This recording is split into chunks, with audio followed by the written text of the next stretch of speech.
panibagong vlog na naman at panibagong papanoorin nyo. For today's ganap nga, ngayon nga po pala ay namiss ko nga po palang mag-vlog ng A Day in My Life. Kaya nga po pala maaga na ako nagising para tingnan ng mukha ni Hero. Grabe na yas.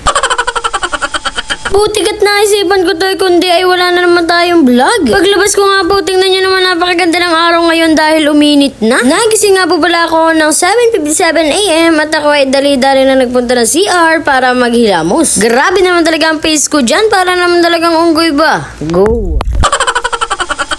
Siyempre guys, pagkatapos ko maghilamos, agad-agad na ako nagpunas ng mukha. Kung hindi, basa yan. Hindi ka nagtitink ng right. Ang ganda-ganda na ng araw kanina, bakit umambon pa?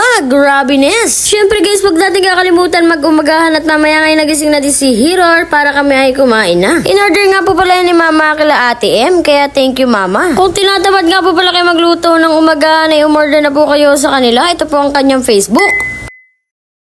Yun po ang kanilang Facebook, kaya po kung kayo ay tinatamad magluto ng umagahan ay doon na po kayo sa kanila umorder. Lagi pong na-order dyan si Mama ay talaga naman busog na busog kaming dalawa ni Hero.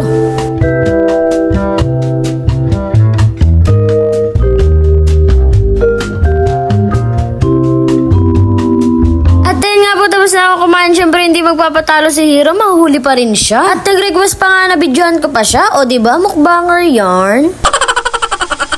Sobrang amos pa nga, oh my god. Maya-maya din po pala pagkatapos namin kumain, nagtiklop pa nga kami, at pa nga po tumaob ang kanyang tinitiklop.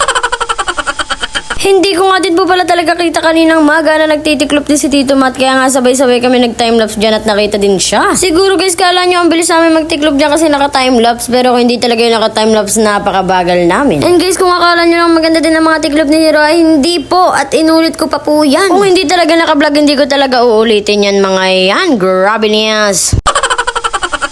Yan nga po ay maliligo na nga din po pala kami ni Hero dahil tingnan nyo naman ang damit niya at pang-geng-geng na. Fast forward na nga din po pala yan at tanghali na po niyan kung hindi nyo po alam. And maliligo din po kami gamit lang po ang pagtalon. O diba? Napaka-OA. Fast forward nga po pala, agad-agad na kami kumain kila nanay. Ang ulam nga po pala namin ay sitaw na napakasarap. O diba? Pagkatapos nga po pala namin kumain, ay bibisitahin nga po pala namin si Tita Honey nandun sa malaking bahay. At ayun nga, naglalakad na kami sa initan. At ayun nga, nandito na nga po pala kami sa bahay ni Kuya. Sa bahay ni Mami Mala.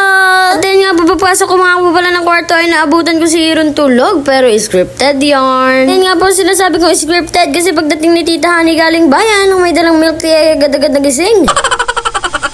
At syempre nag-request na naman na videohan ko daw siya pagkain. Mukbanger talaga.